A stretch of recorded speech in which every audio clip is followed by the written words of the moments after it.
and right. My name is Egberto Willis, your host. Good morning, Houston. Good morning. Good morning, Harris County. Good morning to the great state of Texas. Good morning to the United States of America. Good morning to the entire country. Good morning to the entire world. To the ends, to wherever this 100,000-watt transmitter gets to, Northeast and Southeast Texas, Southwest and Northwest Louisiana, and everywhere in between, and from all the reaches of the internet. Welcome to Politics Done Right. We have a great show for you today. We hope to get it started quickly, but before we get there, let's go ahead and speak to our geniuses in the office, in the control room. Good morning, geniuses. And I think they may be there, but they may not be there. I heard them before. I didn't hear them before. Are you guys out there? Okay. Here we got some feed. Yeah, I can hear you now, my dear friends. You know, when you get those tin cans and so forth getting fixed, it takes a little bit of time. This is a studio that's inhabited by hundreds of volunteers. So somebody always gets a little button off here and there until we get it all running correctly to make sure that you guys hear the best sound possible. So I'm pretty Yeah, sure. Yeah, there you go. Come on in, guys. yeah. Good morning, happy Texas. I know, and we are happy. And we are Good morning. happy. How are you doing And- this morning, Howard? I'm doing fine. We had some folks in last night who were amateurs at running this radio station, and they left all kinds of really weird things for me this morning. We couldn't get the intercom to you to work, and it's just fingers getting into everything. So we had to sort of straighten things out, and now I think we're all straightened out. So, and we're doing good. And like But I wait, said, wait. Now you Go ahead. see why you have earned the title in that place, geniuses, because no matter what they did the night before, no matter how they set those signals, Howard to the rescue. No, I just know what to do. I don't think I'm a genius at all. I find the problem and he fixes them. That's There right. you go. Jack finds things. He says, "Hey, it's not working. Hey, we found another mouse this morning." Real one? Yeah. The poor soul fell for my trap. Are you So, serious? Oh wow, at least oh you yeah. got it before it smelled. Yeah, well, I knew where it was. I mean, I set it out there because I knew he or she or whatever gender that Uh-huh. mouse is We has didn't pull been. this little dress up. Yeah, he's been in my office chewing on things, and I knew Oh, he was there. So I set up my little trap, and he's a little gray field mouse. I hate killing them. I do. yeah. I don't like it at all. I don't like killing anything except maybe bugs. But you know, I can't have him in my office chewing up stuff because then he'll start chewing on wires. And Yeah. we got thousands and We got thousands lots of of miles. wires. We got That thousands of would miles be of wiring bad. in this building. And yet to track down which one he chewed on, it's going to be a chore. So I just had to eliminate the poor little guy, and may he rest in peace. Jack, did you genuflect him before you dumped him in the trash can? Yes. I passed sand over him and faced the east, and he's on his way. Okay, well, that will assure him in getting into mouse heaven, where it's nothing but miles of cheese. Wow, Speaking of miles of cheese, you guys are funny, man. Miles yes. of cheese. Well, Speaking of that's good. miles of cheese, Jack has some wisdom for us today. I got some cheese for you. Let me hear the cheese. Oh, this is just dissing our governor and his attorney and stuff. How did Texas end up with three of the most mean-spirited, hard-hearted leaders? No doubt Governor Goodhair, Rick Perry, brought redistricting to Texas as part of the conservative rights designed to rule the people, not govern the people. I mean, Paxton taking the city of Austin to court over their relaxed marijuana policies. I think he gets my vote for Simon Barr Sinister of the Year. Yeah, where's Dolph Briscoe when you need him? Really? Dolph Briscoe is kind of like the pet rock governor. He really didn't do anything, but he didn't do anything bad. When was he Hey, governor? In the 70s, probably Okay. around 74, 75. Yeah, that's It was why Dolph I Briscoe. wasn't That was the aware. big joke. That was the big joke among Texas was you have your pet rock governor. I said, yeah, okay, well, we'll take him back and get rid of these clowns here. That would be fine by me. Yeah. when did the pet rock come out? Maybe we could elect a pet rock. Well, we have a lava rock already. It's funny because I bet guys like Paxton and all these guys had no problems when they're in the back room smoking their marijuana or doing their coke or whatever, but they want to have control and tell others what to do. It's just like, this isn't to blame the doctors, but yesterday when I said when we were talking about Medicare Advantage, and you have all these people pushing it, and then you go ask the doctors, every doctor, these guys ask every doctor, would you take Medicare Advantage? And every doctor said, absolutely not. We go for traditional Medicare. Now, Paxton wants to penalize everybody that's doing some trying to keep themselves happy. I bet he keeps himself happy in a lot of different ways. But anyway, what else he got for me, Jack? Anything else, or are we ready to go? We're ready to go, Egberto. We are ready to go. Well, good morning, everybody. Thank you so kindly for your ears. I want to remind you to start because I always forget. You give us a call at 713-526-5738. Tell us what's bothering you, what you want to talk about. Anything, it's yours. I have everything set to go as far as the subjects we're talking about today. But I always prefer hearing from you because there are a lot of times you have subjects that you want covered, that you hope would be covered, and that's what we are here for. Everything that I prepare the night before for the show, you can always get at politicsdoneright.com/newsletter if we don't get to it here. Anyway, the title of the show today is Trump gives them Project 25. GOP Special Counsel Robert Hur hearing didn't go as expected. Subtitle: Critics warn that the RNC Bloodbath is a preview of what Project 25 would do if Trump is reelected. Representative Jamie Raskin and John Adler ensured that the Special Counsel Robert Hur hearing dot dot dot didn't go the way they expected. So interestingly, I'm going to start early with one of our videos, and this one here features not I still put John Adler. It's not John Adler. It is Mr. Nadler that I should have in there. But anyhow, I will fix that. And we are, it's late at night when I'm doing this stuff. So sometimes I'm half asleep trying to finish up and put all the pieces together.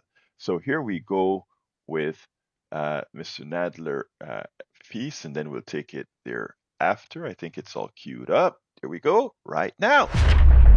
Special Counsel Robert Hur is on at Congress now. The Republicans brought him in because they wanted to embarrass the president, even though the special counsel said the president is at no way should be found, should be charged with keeping secret documents like Brother Trump, who actually tried to disrupt our system, who obstructed justice, who lied about it, who asked for stuff to be destroyed.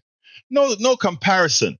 But they thought they were going to bring Robert Hur and somehow embarrass the president, and specifically using the portion of Robert Hur's report that talks about the president's memory and certain things that he forgot, etc. Well, there's a thing called blowback. There's a thing called be careful what you ask for. Because what happens is sometimes you get embarrassed. Well, they played a video in the beginning that made Biden seem forgetful at some times or misstating things at certain times. What the Democrats did in the beginning as well is have a rebutting video on Trump. And look at what they did. They made Trump look pretty much who he is. And then, so take a look at this. We'll take it on the other side. January 6th. You know, Nikki Haley is in charge of security. 3 years later, how about that? Did you actually have a one-on-one with Comey then? Not much, not even that I remember. I like mosquitoes. We have languages coming into our country. We have nobody that even speaks those languages. They're truly foreign languages. Nobody speaks them. Saudi Arabia and Russia. Will repeat you. Oh. I have a really good memory. Your next wife was a woman by the name of Marla Maples. That's right. Do you recall what years you were married to Ms. Maples? It's called like Up Here, and it's called Memory, and it's called other things. So you don't remember saying you have one of the best memories? I don't remember that. And Putin, you know, has so little respect for Obama that he's starting to throw around the nuclear word. You heard that, nuclear. We have to win in November, or we're not going to have Pennsylvania. They'll change the name. I talked to Putin a lot. Did you ask him that? I don't remember that. I saw that this morning. I don't remember asking him that question. I have a good memory and all that stuff, like a great memory. For 20 years, they were fighting ISIS. I defeated ISIS in 4 weeks. And we did with Obama. We won an election that everyone said couldn't be won. I'm not cognitively. And you know what? When I am, you're going to enjoy it. You're going to be the first people. I know my people. You'll say, all right, Trump, you did a good job. Get the hell out of here. That's it. Now, after seeing this, I said, wait a minute. There is one important one that you guys didn't put there. What's wrong with you, Democrats? Do you need bloggers to research this stuff for you? Do you need writers to discuss this stuff, to give you all the data? Well, we'll help our Democrats in Congress because there's one important one that's missed. And that is when Donald Trump could not even identify his wife. He thought his wife was Eugene Carroll, the woman who sued him, who he has to pay a $91 million to or something. I want you to check this part out. Check this out. It's Marla. You say Marla's in this photo? That's Marla. Yeah, that's my wife. Which woman are you pointing to? No. Here. The person you just pointed to was Eugene Carroll. Who is that? Now, that is great. The guy couldn't even identify people on a picture. Who has the memory problem again? Tell me, who has the memory problem? But here's the deal. After playing that spiel, it is amazing what one of the congressmen had to say because he identified what Trump was perfectly. He identified the whole concept perfectly. Check this out. That is a man who is incapable of avoiding criminal liability, a man who is wholly unfit for office, and a man who, at the very least, ought to think twice before accusing others of cognitive decline. I like where the Democrats are going. I mean, they could be a bit more forceful, but, you know, well, it's still happening. So we may have a few more clips that show them ramping up, not the attacks, but the truths. We spend a lot of time deconstructing the news, trying to. Now, what I really wanted to say, I wanted to say they could get a lot more aggressive because Donald Trump is aggressive, and what you have to do is be aggressive. You know, there's one thing with voters, right? Voters would vote again, and I noticed this in over the decades that I've been here in the country, and that is, for the most part, voters want somebody that they feel can get something done. Sometimes it's not even necessarily the things they want done, but they want somebody that seems strong and can get things done. And the one part that Donald Trump plays very well is that he seems strong and likes to seem strong. Now, the current president, has a way of the old day type of presidents, right?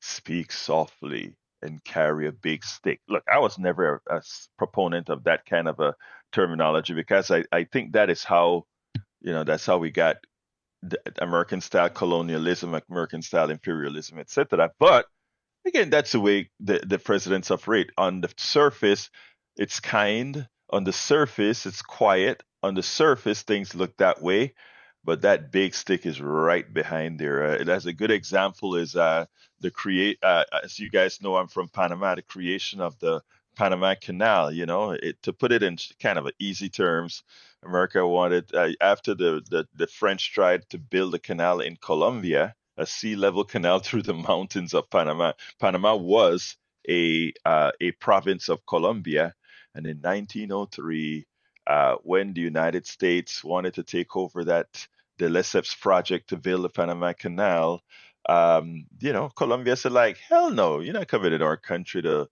cut this land up and build a canal. And the Americans said, okay, no problem. And in the city that I am from, called Colon, right? They put a battleship in 1903 in the Gulf of Colon. I don't think it's called Gulf of Colon anymore. I don't remember what it's called, but they put a ship after there. They got a few rebels in Panama City to declare their independence. And as soon as they declared their independence, America said, okay, we recognize Panama as the newest independent country in the world. By the way, Panama, we want to build a canal. We want to sign a contract in perpetuity to build a 50-mile canal with 5 miles on each side that we have jurisdictional over your territory, for which we'll then pay you a little bit of money for every single year. That's the kind of operations we're used to covering throughout the world. Now, a lot of people ask the questions, why is immigration, why are immigrants coming here, etc. And some people have gotten mad when I say that we have a lot of responsibility because of what we've done in these other countries. Most people don't know the things. When I tell this Panama story about how the canal came to be, how the country came to be, many people came and would say things like, I didn't know that. I didn't know Panama was Colombia, etc. Anyway, but I'm off topic completely. Today we're talking about the next topic I want to hit is Project 25, because I think people don't understand how much planning is going into the assumption that, people say if Donald Trump wins the election in 2024 this year, that somehow they're going to start planning to implement Project 25. Well, let me tell you what's really going on. They have started implementing Project 25. It's ready so that as they believe Trump is going to win, they actually are operating as if Trump's going to win, and they have all the pathways laid out to do things immediately. Okay, immediately. And if you doubt that, you just have to take a look at what occurred with the RNC, the bloodbath that occurred this week. Common Dream has a good article on it, and I'm going to expand on that a little further with Project 25. But and by the way, folks, the number is 713-526-5738. Again, the number is 713-526-5738. Give us a call, extension 2 to be on air. 713-526-5738. Let me refresh the screen here that I want for the thing that I'm going to be putting out here, and then we'll get busy. All right. Critics warn RNC Bloodbath, a preview of what Project 2025 would do if Trump is reelected. There's already a recruitment and training program for MAGA militants underway, said one journalist focused on this issue. So yeah, we have people that are now studying seriously what Project 2025 is all about, because it's on the ready if Trump gets elected. They're operating as if Trump will be elected. Some are saying if Trump is reelected, we want to be ready. Over 60 staffers at the Republican National Committee have reportedly been let go following the change in leadership instigated by presumptive GOP nominee Donald Trump. And critics warn this would be a preview of what Trump would do to the federal government should he win re-election in November. In a letter to some political and data staff, Sean Kerncross, the RNC's new chief operating officer, said that the new committee leadership was in process of evaluating the organization and staff to ensure the building is aligned with its vision. In other words, with the MAGA vision. During this process, certain staff are being asked to resign and reapply for a position on the team, Politico reports. For some political observers, the purge at the RNC should serve as a preview of Project 2025, an initiative led by the Heritage Foundation and Trump allies that would in part replace, listen to this, whether you're in Houston, Austin, whether you are in Texas, in any part, whether you're in California, whether you are in Florida, it doesn't matter if you don't fit the profile. The Heritage Foundation and Trump allies that would in part replace over 50,000 civil servants in federal government with Trump loyalists. That is what you call a metastasizing cancer. Other administrations come in at the civil service level. They get at the top, yes, they put their people in, but at the lower levels, they don't say, are you Democrat? Are you Republican? You get the job because you're good at what you do. That's not the future. The future is a future of likely incompetence because we know that the MAGA movement, and this can be factually determined. We know that the MAGA movement is not a fact-based movement. It's a Trump-based movement, which means there's not much upstairs there. And I'm just being kind here, but there's not a lot upstairs to the movement. The movement is just a fraudulent movement that controls the minds of a few people, and at the same time goes ahead and spends our coffers as it sees fit. That's what MAGA looks like. That's why you got the several trillion dollar tax cuts. That's why you got the type of corruption that you got in government. But anyway, this would be accomplished, the release of the 50,000 civil servants, this would be accomplished through an executive order referred to as Schedule F that would allow Trump, if back in the White House, to fire large number of career government workers who currently have protected status. Right now, you can't just let go of civil servant. There's a process that would have to be gone through, which is a good thing, right? You want people that are there, experienced, and if you know that you have some permanence in your job, you do the right thing. You don't just do the expedient thing.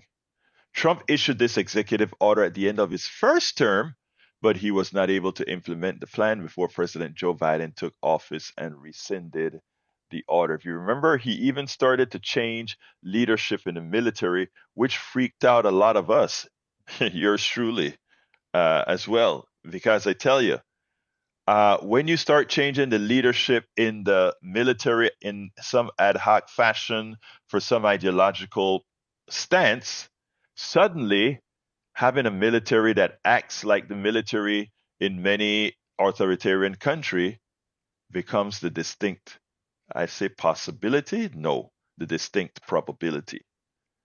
The idea behind Project 25 is that Trump would be able to wield more power and face fewer obstacles to accomplish his goals if he had a federal government stocked with loyalists. Trump was damaging. But what held Trump back was a lot of the people that he installed were in fact Republicans, and they even kind of towed the line on the surface, but they really slowed him down a whole bunch.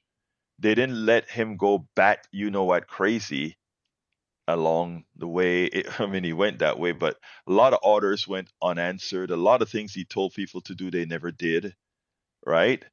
But what he wants now is loyalists that he's ready. So he's ready to fire all these folks on day one and hire people. And I want to talk about a little something else that they're going through in a little bit. But so the idea behind Project 25 is that Trump would be able to wield more power and face fewer obstacles to accomplishing his goals if he had a federal government stocked with loyalists.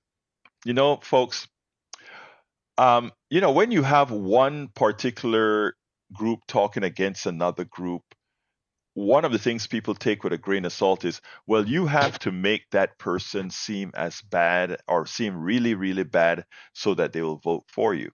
So in listening to what I'm talking about today, there will be maybe some of my friends that are MAGA compatriots that would sit back and say, oh, Egberto's just talking. He's this old progressive, left pinko liberal that, he doesn't like Trump and he doesn't like conservatism, and that's why he's saying these things. So I don't believe what he's saying.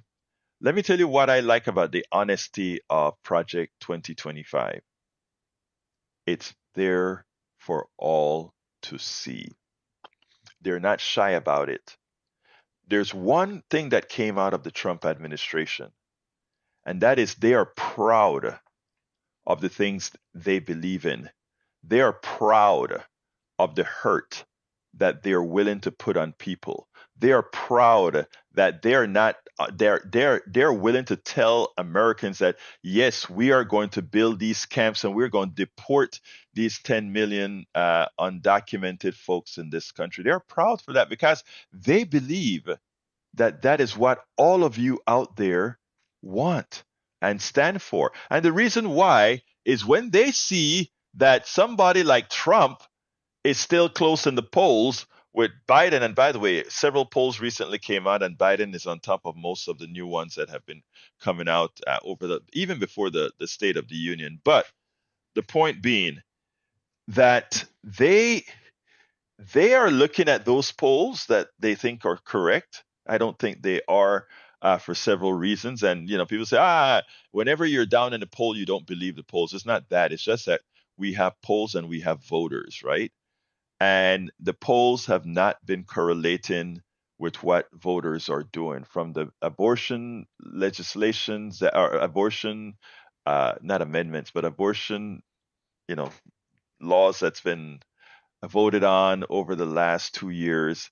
Every one of them went down in strong defeat. Constitutional amendments went down in strong defeat. In other words, the progressives' point of view came out, and it went completely against what the polls were saying. So I don't blindly say I just don't believe the polls. It's not that I'm saying. I'm just saying I believe the polls need some adjustments based on who is actually voting right now.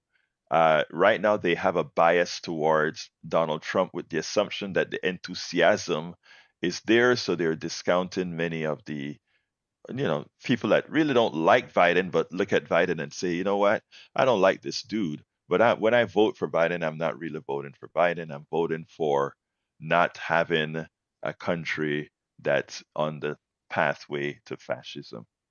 So now, so when you hear me speak about these things, you don't have to say, well, it's coming from somebody with a progressive bias. I cop to my progressive bias.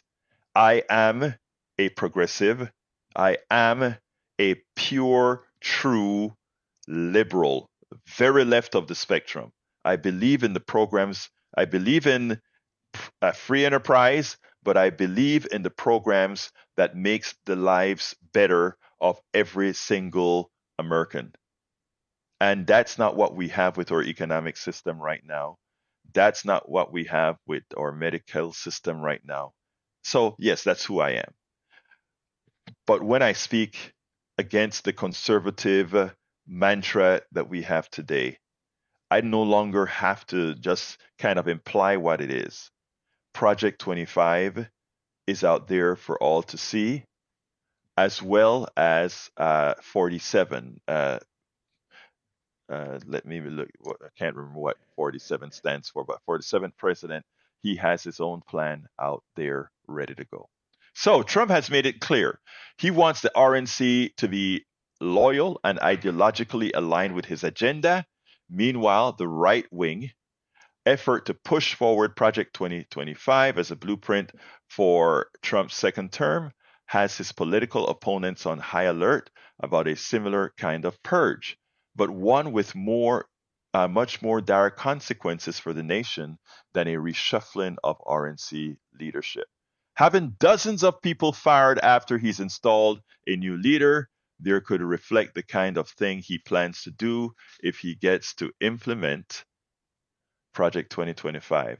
An Axios report last week, Biden campaign plans intends to outline the general election. And that is the one good thing that I am feeling as well, in that we are not taking what they're saying for granted.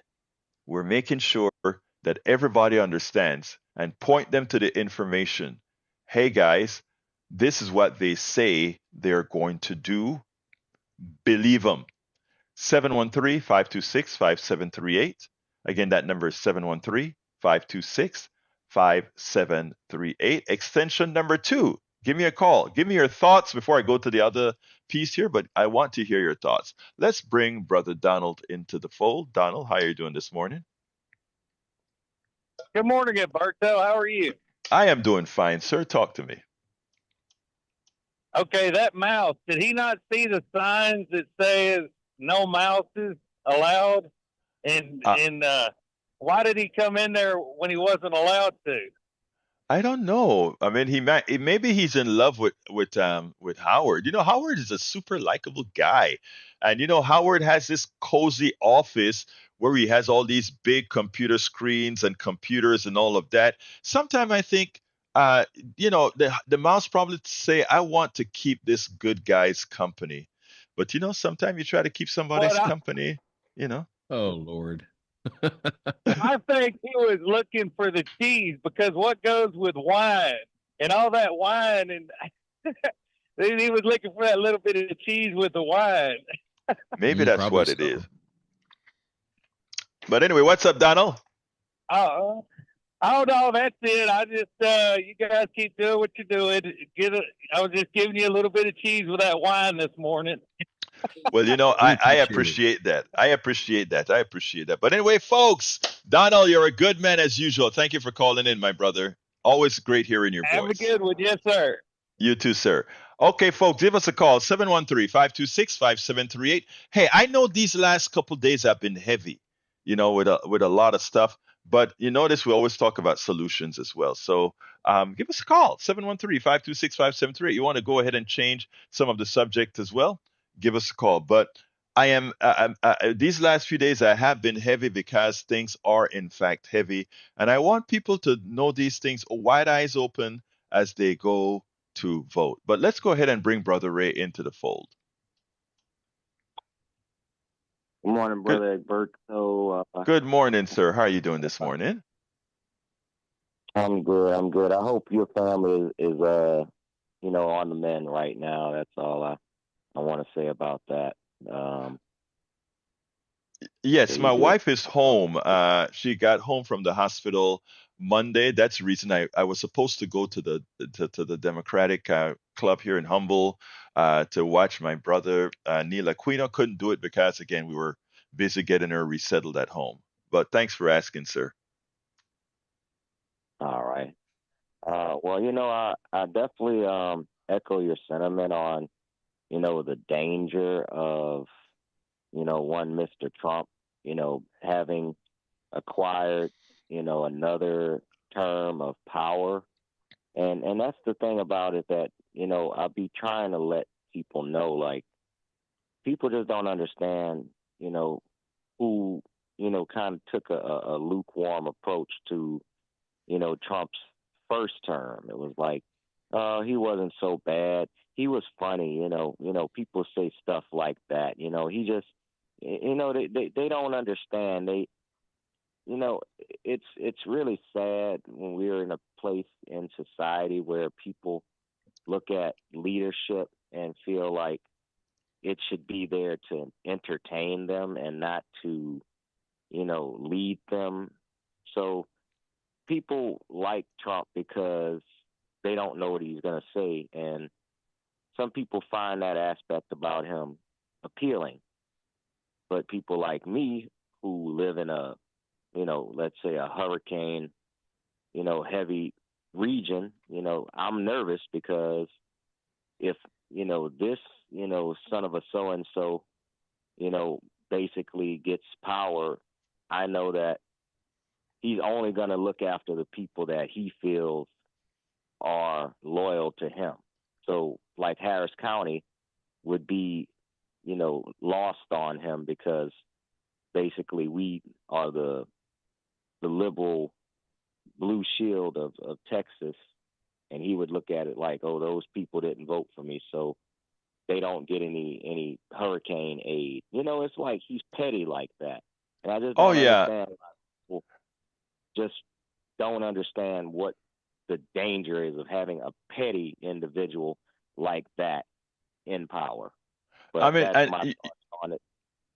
We need to find a way, and like I say, we need to find a way to get him off the ballot. That would be the ideal situation.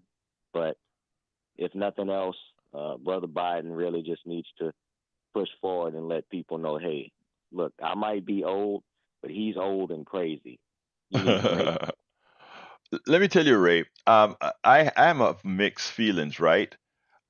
Donald Trump has done enough to make it that he should not be on the ballot. Constitutionally, he should not be on the ballot. He tried to overthrow the United States government. That's one. However, because he has a following, and I this is one unconstitutional thing, I want him just beat on the ballot. In other words, I want us all not to fear, but to go ahead and engage all our citizens and talk to all our citizens. I want it to be organic. I want it to be crowdsourced. I want because look, it's not about Trump, right? Trump is just a man. It's about what's behind Trump. Because what behind Trump's lives on. If Trump dies tomorrow, and let's say they decided to use Nikki Haley as his replacement, the only thing Nikki Haley has different than Trump is style, and maybe that she hasn't had orgies and that kind of stuff. But that implementation of what will do is codified in Project 2025. This is not something that, this lives on beyond Trump.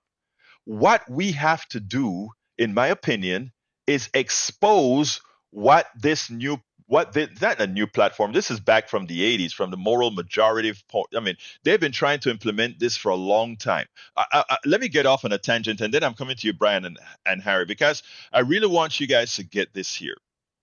About 5 years ago, when we had the old station, I did a little 3 or 4 minute spiel where I said that the Republican Party, the current conservative Republican Party, and for my Republican friends, I'm not talking about you as an individual. I'm talking about you as the mantra, the part that you don't control, to Republican friends. They have always had the plan. They know they were never into democracy, that meaning one person, one vote. So all the policies that they support, you have to remember, 2 senators from North Dakota has the same amount of power as 2 senators from California, which means individually all those people have more powers. They understand how the Constitution was written. And the Constitution was never written as a real democratic document. Let me explain. Again, I gave you the example with senators, etc. But what they knew is that their policies were not designed for the masses. And the only way you can govern if your policies are not designed by the masses is to use our government has 3 sections, right? Legislative, judiciary, and executive. The only way you can implement things that are not popular, implement things that are not what most people want, is to use the judiciary and the undemocratic portions of the Constitution to get it done, vis-a-vis senators and judiciary. Now, how does that, and gerrymandering, of course, but I'm not going to go into that part. So what that means is the following. We work as hard as possible. We lie as much as possible to get enough people in there to give us the judiciary we want, we need. And now they have the judiciary they needed, the judiciary they wanted. And what does that do? That means you have judges that are delaying a Trump coming to trial. That means you have a Supreme Court that is sleepwalking as it makes things happen. That's what it actually means, and we are seeing it in action.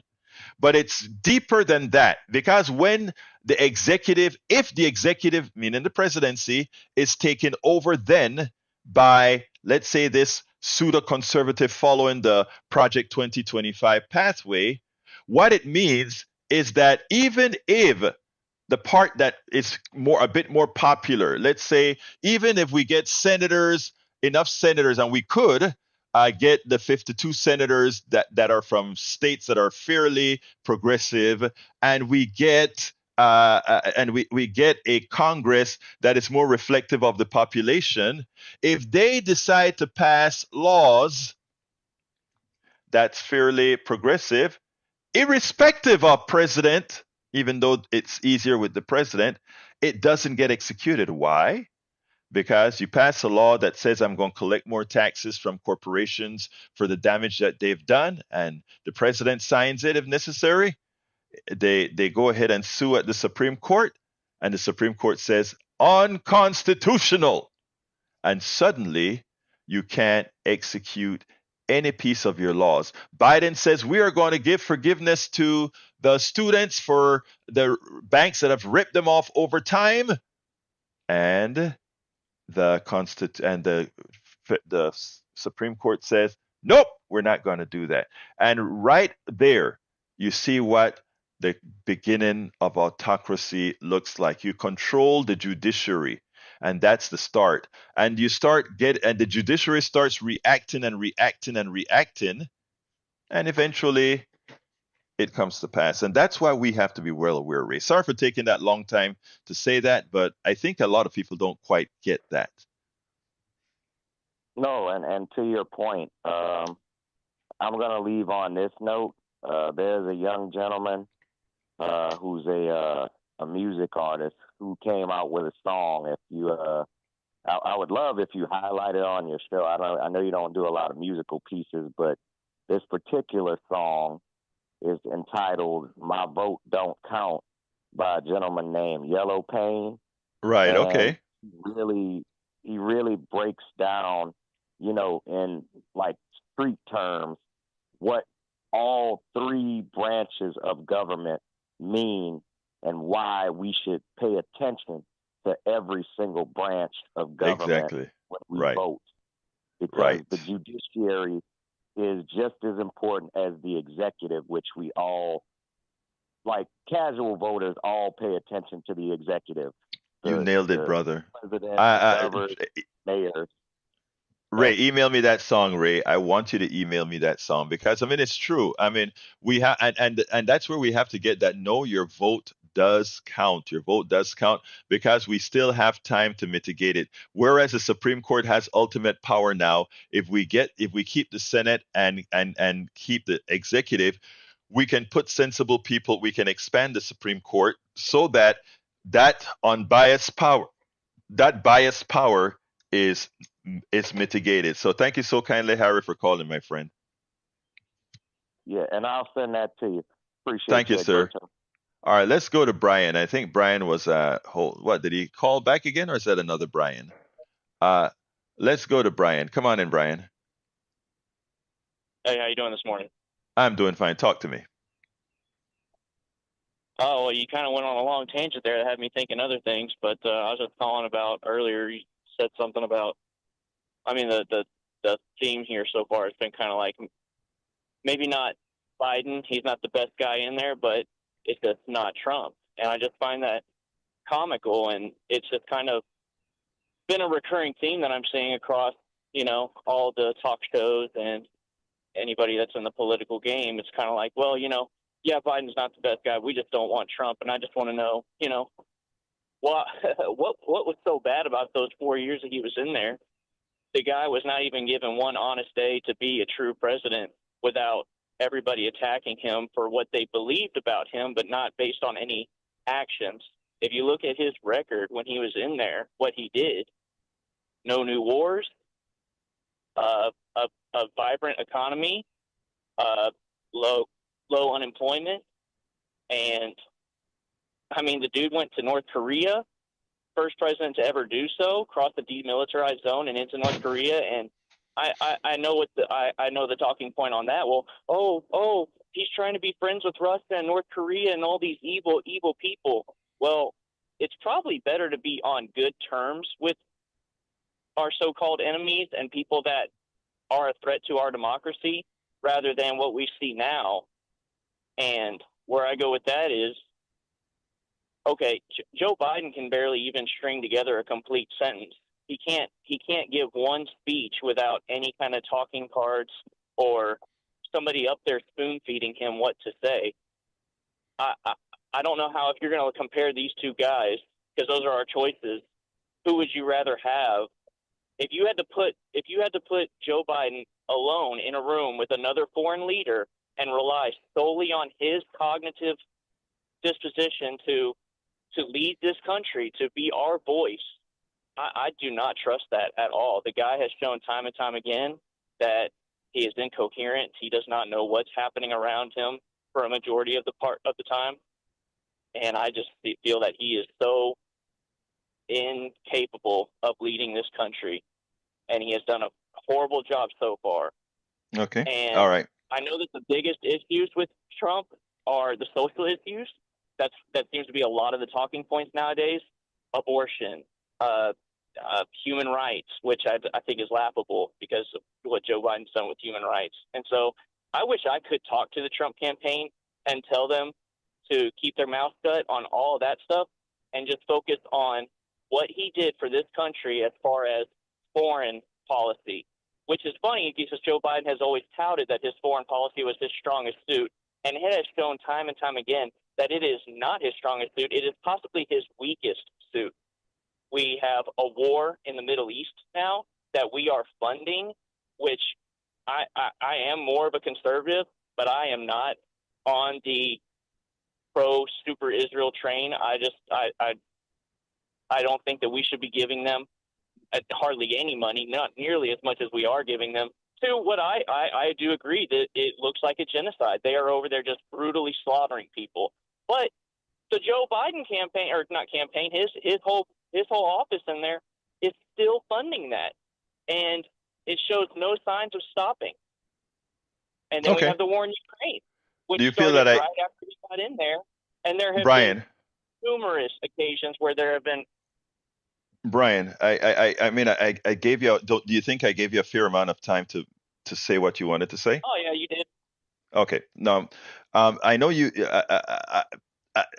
We only have 10 minutes left of the show, right? And you gave a litany of things that you thought that Trump did, etc. And I'm just going to ask you three questions. What's your source of information? My favorite news source is Democracy Now. That's my favorite place to get my news. Okay. And second? The NPR. Okay. Now, I'm surprised that you listen to those stations and you are actually stating those things about what Trump. I don't know how people can listen to them and not come to those conclusions, because it's so. That's why I find it so hilarious. Yeah, give me a chance to answer your. Give me a chance to answer some. Give all the facts that. I hear you. I need you to give me a chance to talk now. I really honestly gave you a whole lot of latitude to say what you wanted to say. And I mean, because with true respect, you gave a completely unfounded record when it comes to the economic picture. Donald Trump was handed an economy, and all of these things are verifiable, Brian, and I hope you would go see the charts.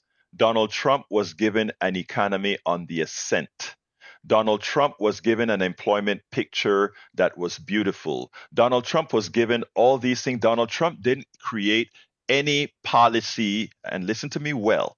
Donald Trump created no policy that changed the trajectory of what President Obama did to rebuild from the 2008 crash that we had. Donald Trump created no new policy. What Donald Trump did do is anytime he got into trouble with the economy, is he had something called an infrastructure week where they're going to go ahead and create jobs with infrastructure, which he never got passed. And of course, Biden did it. It was the only president that got an infrastructure bill of this size done. So much for his cognitive inabilities. Now let's go ahead and talk about his term didn't end in 2019. The last full year of his term was 2020. It's Trump's fault that many people died because of how he handled COVID. You don't judge a president from the things that are easy to do. You judge a president for the things that are hard to do. He utterly failed in COVID. I know the talking points, etc. From the right. I'm sorry, Brian, but his administration was a failure. Now, there's one thing that you are right about, and that is he has no interest in wars and all that kind of stuff. That's not where he's at. And you're right about Biden as well, condoning a genocide. I hate that. And to me, the biggest problem with that is not only the dead people, but it gives you some legs to stand on.